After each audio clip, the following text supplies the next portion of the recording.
નાંદોદના ધારાસભ્ય ડોક્ટર દર્શનાબેન દેશમુખે તિલકવાડા મઢી આશ્રમ વિસ્તારમાં થયેલા ધોવાણનું નિરીક્ષણ કરી સ્થાનિકો સાથે સંવાદ કર્યો।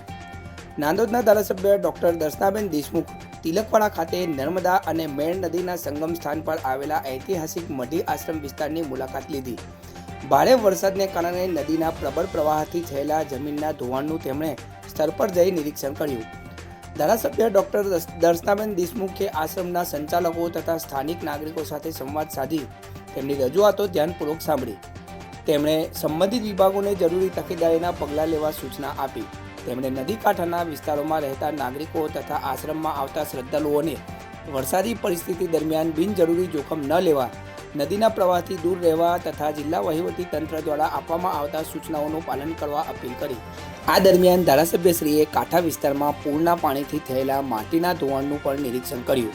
સાથે જ તેઓએ આશ્રમના સંતો અને ગ્રામજનો સાથે બેઠક યોજી તેમની રજૂઆતો સાંભળી, જેમાં ગ્રામજનોએ તિલકવાડાનો પ્રાણ પ્રશ્ન એવા કાંઠા વિસ્તારમાં સંરક્ષણ દિવાલ બનાવવા અને માટીના થતા ધોવાણને અટકાવવા રજૂઆત કરી। આ સમસ્યાનો વહેલી તકે નિરાકરણ લાવવા ધારાસભ્ય ડોક્ટર દર્શનાબેન દેશમુખે ગ્રામજનોને આશ્વાસન આપ્યું। ધારાસભ્યશ્રીએ નાગરિકોને વરસાદી પરિસ્થિતિ દરમિયાન સતર્ક રહેવા, અનાવશ્યક મુસાફરી ટાળવા તેમજ અધિકૃત વિભાગો દ્વારા સમયાંતરે જાહેર કરવામાં આવતી સૂચનાઓનું પાલન કરવા અપીલ કરી। નર્મદા જિલ્લામાં છેલ્લા 2 દિવસથી અતિશય ભારે વરસાદને કારણે નદીઓમાં જે રીતના પૂરની પરિસ્થિતિનું નિર્માણ થયું છે એ પ્રમાણે તિલકવાડા તાલુકામાં પણ મેણ નદીમાં ખૂબ જ વરસાદની પાણીની આવક થઈ છે અને એના લીધે જ આજે મેણ નદીમાં પૂર આવવાને કારણે તિલકવાડાના જે કિનારાના જે ઘરો છે એ ઘરોમાં પણ ખૂબ જ નુકસાન થઈ રહ્યું છે। ભેખડો પરથી માટી જમીન પર ધસી પડે છે અને એના પરિણામે પાણીનું જે સ્તર હોય એ પટ પણ હવે ધીરે ધીરે મોટો થવા માંડ્યો છે। એવી જ રીતના અહીંયા ડૉક્ટર ચંદ્રા સ્વામીનો જે આશ્રમ હતો એ આશ્રમમાં પણ 70થી 80 ફૂટ જેટલું જે ધોવાણ થયું છે એના લીધે આખી ડુંગર આખો ધોવાઈ ગયો છે અને એના પરિણામ સ્વરૂપ એમને પણ અત્યારે એક સુરક્ષિત જગ્યા પર મૂકી દેવામાં આવ્યા છે।